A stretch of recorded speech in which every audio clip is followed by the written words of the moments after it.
राजस्थान के तपते रेगिस्तान में जैसलमेर से तकरीबन 18 किलोमीटर की दूरी पर एक गांव है जहां पे सालों से कोई नहीं रहता।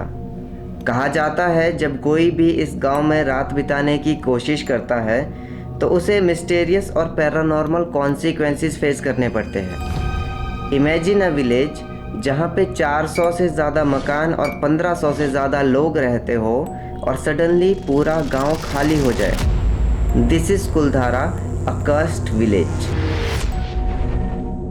कुलधारा village was established in 13th century, जहाँ पे पाली से जैसलमेर आने वाले ब्राह्मण्स रहा करते थे। इन पाली से जैसलमेर आने वाले ब्राह्मण्स को पालीवाल ब्राह्मण कहा जाने लगा। A book of history written by Lakshmi Chand in 1899 named Tarikhe Jaisalmer के अकॉर्डिंग कधान नाम का एक पालीवाल ब्राह्मण कुलधारा में बसने वाला पहला इंसान था जिसने कुलधारा में उधानसर नामक एक तालाब की खुदाई भी की थी। कुलधारा में 400 से ज़्यादा मकानों का खंडर देखा जा सकता है। According to book of history by Lakshmi Chand, in 17th and 18th century, the population of Kuldhara village in 400 houses was 1588।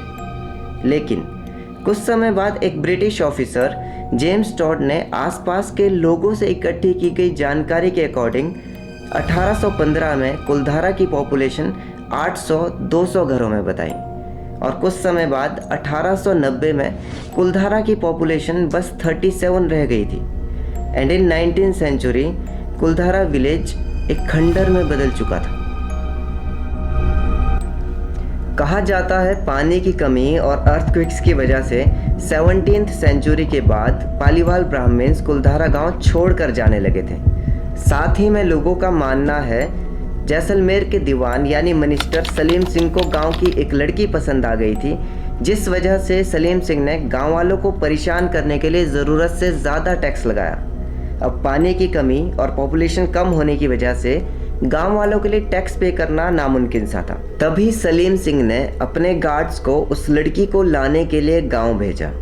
गांव वालों ने गार्ड्स को अगले दिन सुबह आके लड़की को ले जाने के लिए कहा और रातों रात पूरा गांव खाली कर दिया।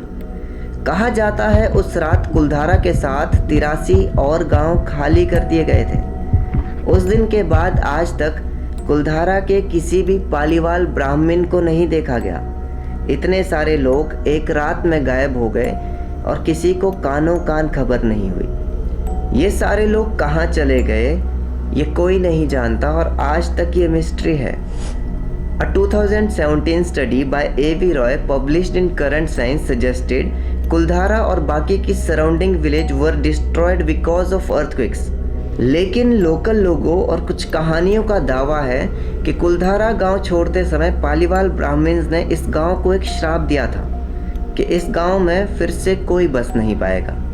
और उस दिन के बाद जब भी कोई इस गांव में रात बिताने की कोशिश करता है दे एक्सपीरियंस पैरानॉर्मल एक्टिविटीज़।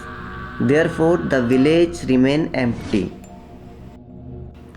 धीरे धीरे ये गांव एक हॉन्टेड लोकेशन के रूप में फेमस हो गया और 2010 की शुरुआत में इंडियन पैरानॉर्मल सोसाइटी के गौरव तिवारी ने 18 टीम मेंबर्स और 12 और लोगों के साथ कुलधारा में एक रात बिताई।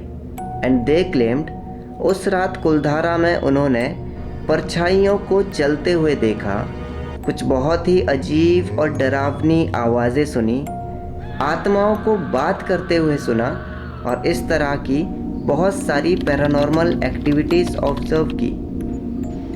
इन सब के बाद कुछ लोगों का कहना है कि कुलधारा गांव में अभी भी पालीवाल ब्राह्मण्स रहते हैं, बस वो दिखाई नहीं देते। Rajasthan government decided to develop Kuldhara as a tourism spot in 2015, but still यहाँ पे रात में जाना मना है।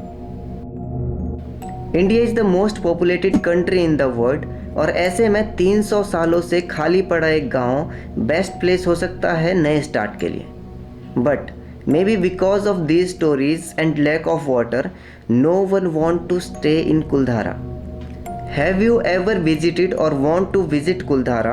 Please let us know through comment box. आज के लिए इतना ही, मिलते हैं एक नई वीडियो में एक नए किस्से, एक नई कहानी और एक नई जगह के साथ।